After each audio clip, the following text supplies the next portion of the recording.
Hello, welcome back to my YouTube channel. My name is Rajkumar Tiwari. तो आज मैं आप लोगों के लिए फिर एक नया चैप्टर, नया अध्याय, एक नया सीरीज है ना, नया series related to physics under class 8 foundation लेकर आया हूँ मैं। तो आप लोग वीडियो को ध्यान से देखिएगा, अंत से देखिएगा और अपना समर वेकेशन का भरपूर फ़ायदा उठाइएगा। अभी 1 अप्रैल से जो है नया सेशन चालू हो जाएगा, सीबीएसई वाले स्कूल जाएंगे, उसके बाद मई में आप लोगों की फिर लंबी छुट्टी हो जाएगी।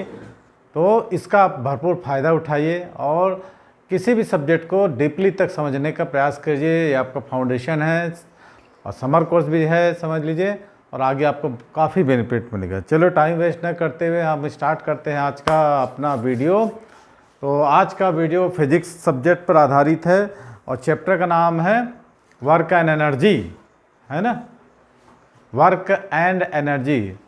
तो इसके लिए मैं एक चार्ट बनाया हूँ, उसका डेफिनेशंस देखते चलते हैं, हम चार्ट के जरिए समझते हैं। तो कार्य करने की क्षमता को हम ऊर्जा करते हैं, ये एनर्जी। यदि हम किसी ऑब्जेक्ट पर फोर्स अप्लाइड करते हैं तो डिस्प्लेसमेंट हो जाता है इन the direction of force. Displacement होता है, मतलब ये फोर्स और डिस्प्लेसमेंट का मल्टीप्लिकेशन क्या होता है, वर्क। तो डेफिनेशन डिफरेंट टाइप का होता है, तो हम इसको देखेंगे। तो कार्य बराबर बल गुणित दूरी या बल गुणित विस्थापन। तो work equal to force into displacement, ठीक है। तो डेफिनेशन क्या है, वर्क इज डन, है ना, when a task produce a change in energy. Work is done, work कार्य कब कंप्लीट होना बताया जाता है, a task produce change in energy, है ना। तो अब वर्क जो होते हैं, बल गुणित विस्थापन। अब बल का मात्रक क्या होता है, बल छोटे क्लास में आप लोगों को ज़्यादा ध्यान नहीं देना है, इसका डिटेल्स हम 9th में, उसके बाद 11th में है, उसके बाद कॉम्पिटिटिव एग्जाम्स में जाते हैं। तो अंडर 10 में आपको यही समझना है कि when applied a force then displacement in the direction of force then completed a work, ठीक। तो एनर्जी और work they are complementary to each other. और कार्य के मात्रक क्या है, कार्य के मात्रक जो होता है, दो मेन माना गया है पद्धतियों में, यूनिट में। पहला होता है एसआई पद्धति में और दूसरा होता है सीजीएस पद्धति में। एसआई का मतलब इंटरनेशनल सिस्टम या अंतर्राष्ट्रीय पद्धति में कार्य के मात्रक को जूल बताया गया है, JOULE, है ना, ये वैज्ञानिक के नाम पर, जेम्स पेंस्कर जूल। और कार्य का सीजीएस पद्धति में जो मात्रक होता है उसको अर्ग नाम दिया गया है। अब इनके बीच जो संबंध है, 1 जूल, है ना, 10⁻7 अर्ग के, 1 जूल इक्वल टू 10⁻7 अर्ग के इक्वल माना गया है कि नहीं। अब टाइप्स होते हैं, 3 प्रकार के कार्य होते हैं। एक होते हैं धनात्मक कार्य, पॉजिटिव वर्क, एक होता है ऋणात्मक कार्य, एक होता है शून्य कार्य, कोई no amount of work done. अब डायरेक्टली इसको हम समझते हैं कि कार्य के जो प्रकार हैं, यदि कोई पूछे आपसे कार्य तो ठीक है, लेकिन मान लो मैंने फोर्स लगाया दीवार पर, दीवार तो हिले ही नहीं।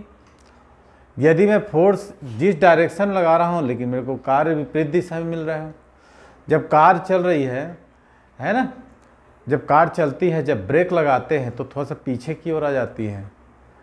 तो ऐसा क्यों होता है, ये कार्य के प्रकार हैं, कार्य का डेफिनेशन। और उसके बाद देख रहे हैं कि हमको बोला गया कि कार्य करने से विस्थापन होता है, लेकिन विस्थापन विपरीत हो रहा है, कहीं कार्य विस्थापन हो ही नहीं रहा है। तो ये क्या कार्य है, yes, this is a work.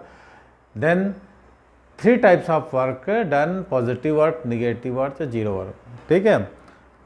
तो पॉजिटिव नर, जब हम बल लगाते हैं और डिस्प्लेसमेंट उसी दिशा में था जिस दिशा में बल लगाते हैं, ठीक है। When applied and force any object, the displacement in the same direction of applied force, then work done say to positive, ठीक है। यदि हम बल लगा रहे हैं और बल की दिशा हमें डिस्प्लेस हो रहा है तो positive work. Work done by force on a body when the body is displaced in the direction of applied force, ठीक है। जैसे फ्री फॉलिंग बॉडी, यदि कोई ऑब्जेक्ट को हम ऊपर से नीचे फेंक देते हैं तो नीचे डिस्प्लेसमेंट हो रहा है, पृथ्वी भी एक गुरुत्वीय बल से, है ना, ग्रेविटी से खींचती है नीचे को। यदि एक कुआं है ना, कुएं में हम जो घिरनी होती है उसमें बाल्टी लेते हैं और रस्सी को बाल्टी से बांध देते हैं, ठीक है। तो गुरुत्वीय बल नीचे की ओर खींचती है और डिस्प्लेसमेंट भी किधर हो रहा है, नीचे हो रहा है। लेकिन यदि हम ऊपर की ओर खींचें और नीचे गुरुत्वीय बल लगाए तो ये भी टाइप ऑफ वर्क, ये भी एक होगा।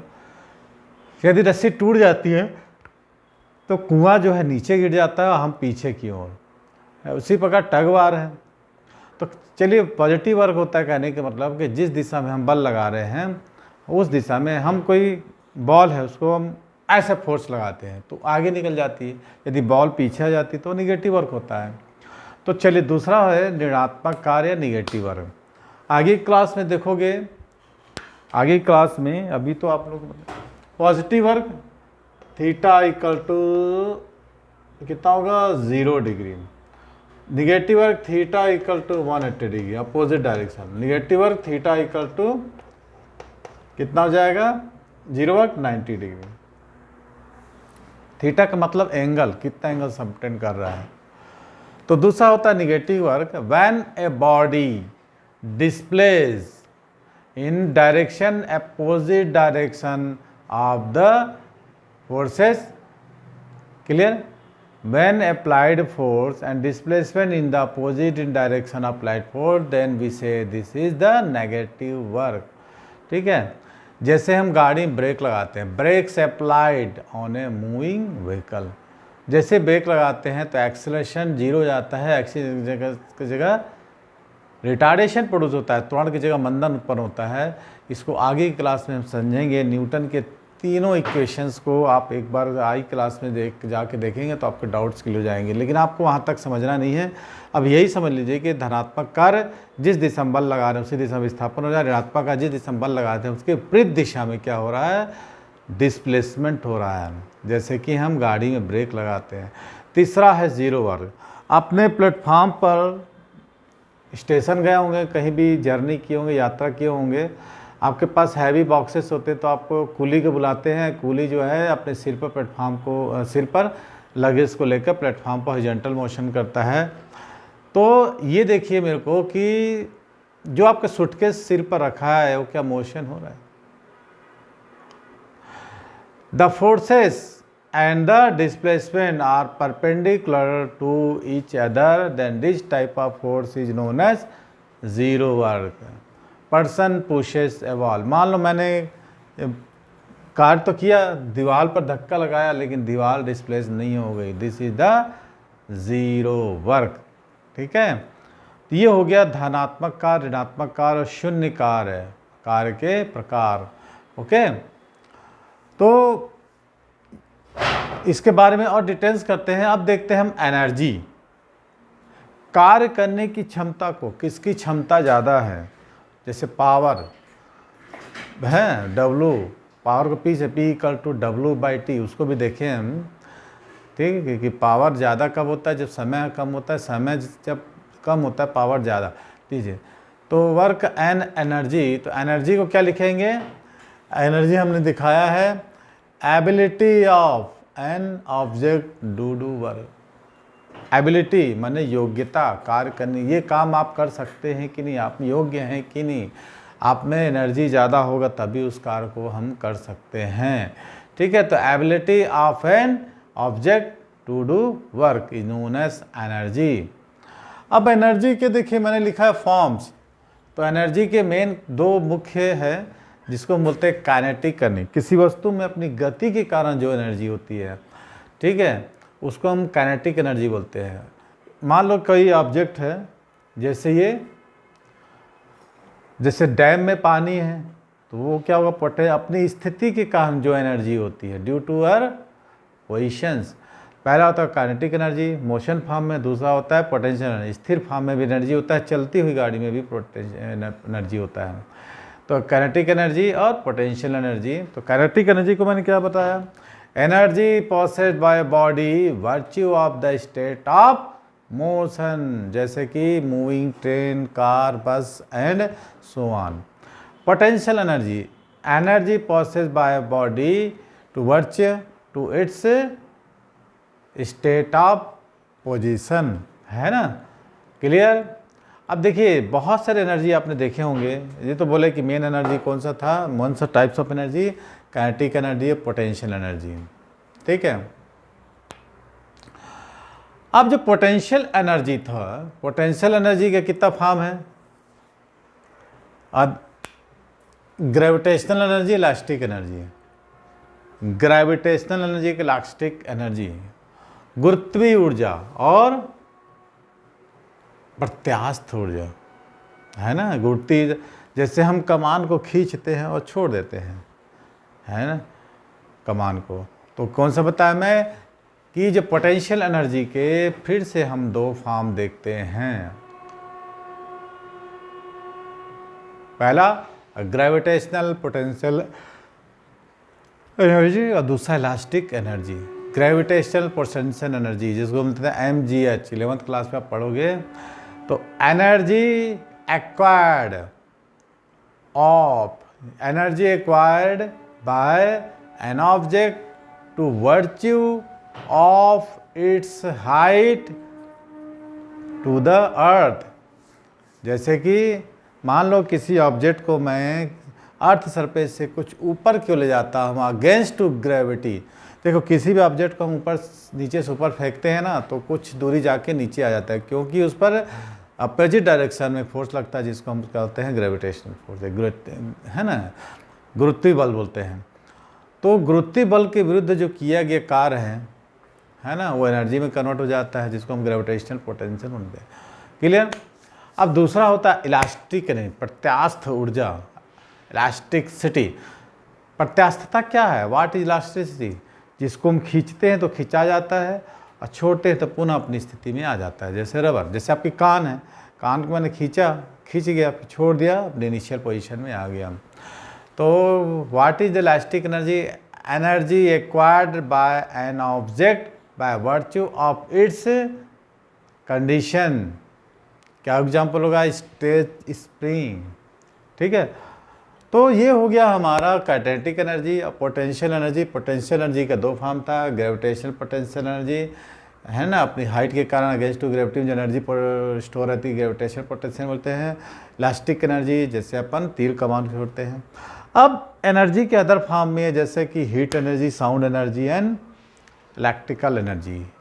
अब कोई बोलेगा एनर्जी के दो मुख्य फॉर्म हैं, क्या बोलोगे आप, काइनेटिक एनर्जी, पोटेंशियल एनर्जी के फिर से दो पार्ट बताए हम। अब अदर फॉर्म ऑफ एनर्जी क्या है, हीट एनर्जी, हीट माने उष्मा, ठीक है। एनर्जी रिलीज्ड, क्या लिखोगे, energy released on burning coal. जैसे कोयला हम जलाते हैं तो हमसे ऊर्जा मिलती है ना, तापते हैं आग वगैरह, उससे बड़े बड़े नेशनल थर्मल पावर सुने हो गए, NTPC वगैरह सब चलते हैं। तो energy released by burning coal heat in a form of energy which is capable of doing work, heat energy. अब साउंड एनर्जी जिसको हम ध्वनि ऊर्जा बोलते हैं, है ना, तो इट इज वीक काइंड, क्या है ये, it is weak kind of energy, यह ऊर्जा का सबसे कमजोर एनर्जी ये चुनता है। Weak kind of energy, this is produce by vibrate body, कि this is produce by vibration body. तो कौन सा बना अदर फॉर्म, हीट एनर्जी, और दूसरा कौन, साउंड एनर्जी। तीसरा है इलेक्ट्रिकल एनर्जी, विद्युत ऊर्जा। ये तो मुख्य है आपका। एनर्जी ऑब्टेन बाय रबिंग और टू और बॉडीज, ठीक है। जब हम एक बॉडी को दूसरे बॉडी में रगड़ते हैं तो स्पार्किंग होता है, चिंगारी उत्पन्न होती है। दिस इज द टाइप जिसको हम चार्ज बोलते थे, पॉजिटिव चार्ज, निगेटिव चार्ज। जो पॉजिटिव चार्ज होता है मास में कमी आती है, जो नेगेटिव चार्ज मास में दिखता होती है। इस प्रकार दो अपोजिट चार्ज के मिलने से क्या हो जाता है, एक एनर्जी प्रोड्यूस होती है, जिसको हम बोलते हैं इलेक्ट्रिकल एनर्जी, ठीक है। क्लियर हुआ। अब देखिए अगला है हमारा सोर्सेस। सोर्स क्या होता है, एनर्जी का सोर्स। तो दो प्रकार के हैं एनर्जी का सोर्स। एक होता है ऊर्जा का नवीनीकरण स्रोत, एक माने एक रेन्यूएबल सोर्स, एक दूसरा नॉन रेन्यूएबल सोर्स, जो कि खत्म होगा, जो कि फिर से प्रकृति से मिल जाती है, और जो खत्म होते जा रहा है, जो कि हमको दोबारा नहीं होगा। खत्म होने वाला सोर्स, एक कभी ना खत्म होने वाला सोर्स। इसीलिए बोलते हैं हम जैसे कोयला है, पेट्रोलियम है, ये धीरे धीरे ख़त्म हो जाते हैं। ये हमको बहुत साल बाद ज़मीन के अंदर जो बड़े बड़े पेड़ थे धंस गए थे, और इसमें ताप दाप ये सब की वजह से हम क्या हुए थे, कोयला कोक और जीवाश्म ईंधन के हमको मिला था, वो जब ख़त्म होने वाले सोर्स हैं। तो क्या बताएं हम लोग के सोर्स का, एक है रिन्यूएबल सोर्स, एक दूसरा नॉन रिन्यूएबल सोर्स। तो रिन्यूएबल सोर्स में हम क्या लिखोगे, energy is continuously product through a natural phenomenon. हमको प्राकृतिक स्रोतों से लगातार ऊर्जा मिलती जाती है। जैसे कि हमको सूर्य का ऊर्जा का स्रोत है, main source of energy of heat. सूर्य की अवधि कितनी होती है, 10 करोड़ वर्ष होती है ना। तो अभी अब 4 से 5 अरब वर्ष हुआ जो भी हुआ है, तो हमारा सन अभी क्या होता है, यंग स्टेज में है। सूर्य भी क्या होती है, उसकी एक लिमिटेड पीरियड होती है, लेकिन खैर इसको हम रिन्यूएबल सोर्सेज बोल देते हैं, सनलाइट जो होता है। दूसरा होता है non renewable source, energy is available only for limited period, सीमित समय की energy for a limited period is taken lots of year and formation, जैसे कि लिक्विड पेट्रोलियम गैस। ठीक है, तो ये है ऊर्जा का नवीनीकरण source, non renewable source, renewable source, non renewable source. तो हमारी वीडियो हो गई है 16 मिनट की। तो कुछ वीडियो को आगे और बढ़ाते हैं, आप लोग इसको उतार लीजिए। ओके, तो ये सब चार्ट के जरिए हमने समझाया। तो जल्दी जल्दी इसलिए हम समझाते हैं कि आप एनर्जी के बारे में थोड़ा बहुत जान जाओ। तो एक पीरियड 1-1 घंटे की बनेगी, तो आप लोगों को उतना जल्दी मज़ा भी नहीं आएगा, समझ में भी नहीं आएगा। तो आप लोग अपने क्लास बुक में उसको भी देखिए, पढ़िए। ठीक है, तो एनर्जी और वर्क क्या है, energy the ability do work, है ना, कार्य करने की क्षमता होगा। It's play a viral role of every action और इवेंट, है ना। क्या होगा, energy does things for us, हमको ऊर्जा की आवश्यकता होती है ना। It moves cars along the road and boats on the water, ये होता है एनर्जी का। क्लियर। तो एनर्जी ऊर्जा, तो ऊर्जा को हम डिफाइन भी करेंगे, समझेंगे भी, है ना। Energy does thing for us, it moves car along the road and boats on the water, सब ऊर्जा के एग्जाम्पल्स है। It moves the aeroplane in the skies, हवा में, आकाश में कौन है, एरोप्लेन उड़ रहा है, वो भी ऊर्जा का है।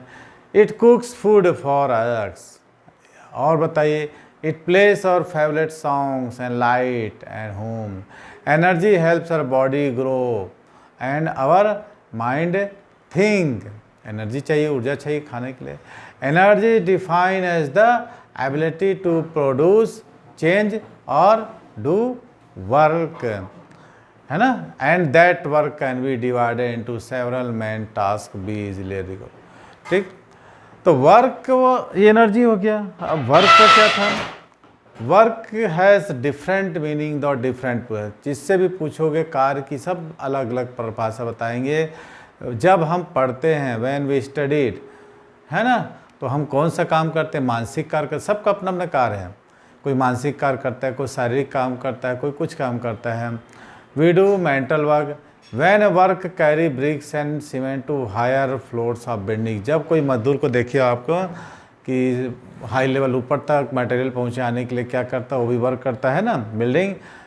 He does physical work, physical कर रहा है ना, against the force of gravity, gravity उसको नीचे खींच रही है, इसलिए हमको ऊपर चढ़ने में ज़्यादा दिक्कत होता है। सीढ़ी चढ़ने में हमको ज़्यादा परेशानी होती है किसके अपेक्षा, प्लेन जगह में चलने पर। तो कोई मान लो मजदूर हो जाएगा, सीढ़ी रेत गिट्टी ईंटी वगैरह जो चढ़ाता है, तो ग्रेविटी के अगेंस्ट वर्क करता है।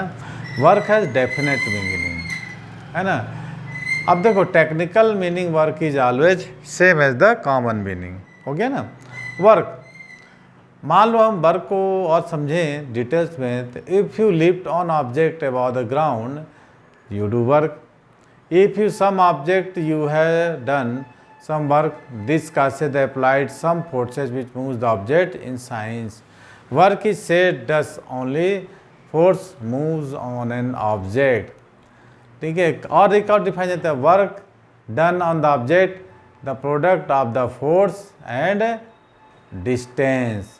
तो work equal to force into displacement, तो इसको W equal to F into D, F into X, F जो भी हो, फोर्स तो अच्छी रहेगा। डिस्प्लेसमेंट डिस्टेंस को अपन एस एक्स जो भी लिख सकते हैं हम। यूनिट तो हमने समझा ही दिया था ऐसा यूनिट, तो और कभी जो रिलेशनशिप था SI और CGS का क्या था, 1 जूल 10⁻⁷ अर्ग के बराबर था। तो उसके बाद हम ग्राफ में चर्चा किए थे टेबल में, positive and negative term. When a body moves direction on the body on applied force, the work is said to be positive, and if the body moves opposite the direction of the applied force, the work is said to be negative। चलिए अब आप लोग positive negative work का example बताइए। Example of positive work, जैसे football को मारते हैं, जिस दिशा में डायरेक्शन उसी दिशा में फुटबॉल, किकिंग है फुटबॉल, दूसरा मूविंग है चेयर, तीसरा पत्थर फेंकते हैं, throwing a stone, riding a bicycle, cycle चलाते हैं ना, moving A planet of wheel chair, sorry moving a patient of wheel chair. जब कोई पेशेंट होता है जो कोई सिंसियर होता है, मैं सिंसियर बोलता हूँ, सीरियस होता है, तो अब उसको व्हील चेयर में बैठाया जाता है। जो भी MRI वगैरह जो भी कराते हैं उसको, MRI मतलब जानते हैं ना, मैग्नेटिक फील्ड। जब भी आप MRI कराए जाएंगे तो 10 से 12-15 हज़ार लग जाता है, क्योंकि उसकी मशीनें इतनी महंगी आती है। कम से कम 2 टेस्ला का मशीन तो 4-5 करोड़ आ जाएगी, अगर 10 टेस्ला का मशीन लेंगे तो 10 करोड़ का आ जाएगा। तो ये इसमें क्या होता है, आपका कई एंगल से फ़ोटो खींच के भेजता है, हाई मैग्नेटिक फील्ड प्रोड्यूस होता है। और जहाँ पर भी MRI होता है वहाँ पर आप कोई भी लोहे की चीज़ निकालते हैं तो खींच लेता है, बहुत तेज़ होता है वो। चलिए हम देखते हैं, तो क्या देखिए अपन, positive work, throwing a stone, riding a bicycle, moving a patient on wheel chair, riding a skateboard, cutting from with a knife, चाकू से काटना, ए कार मूविंग फॉरवर्ड। अब देखिए निगेटिव वर्क का, you are pulled from behind when you try to move forward। In arm wrestling, when someone is defeating you, wrestling कुश्ती में। In a tug of war, रस्सा कसी, tug of war, when the opponent team pulls hard। रस्सा कसी देखो, एक team इधर रहती है, एक टीम इधर, दोनों रिप्लाइड ज़्यादा फोर्स करती है। एक टीम भी कोई ज़्यादा फोर्स लगा दी तो जिस जैसा, तो दोनों अपोजिट डायरेक्शन में फोर्स लगाती है तो निगेटिव वर्क है। A car moving road, work done by the friction is negative. तो अब जब कार ऐसे चलती है और फ्रिक्शन जो है अपोजिट डायरेक्शन में चलता है, तो कार के जो मोशन जो कम करने का प्रयास करता है तो अपोजिट डायरेक्शन में मोशन के लगता है, तो इसको हम बोल सकते हैं कि निगेटिव वर्क।